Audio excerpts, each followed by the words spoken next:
Hello friends, in this video I will show you how to fix blank white desktop shortcut icons in Windows 11 and 10.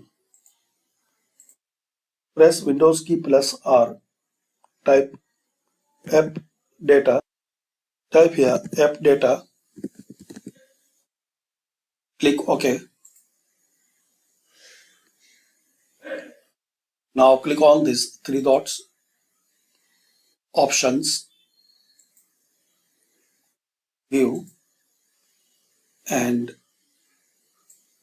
click here show hidden files, folders and drives. Apply, then OK. Now open this local, scroll down. Here you will see icon cache. Right click on it and delete. Now exit and restart your system. So this is the method guys, you can fix blank white desktop shortcut icons in Windows 11 or 10.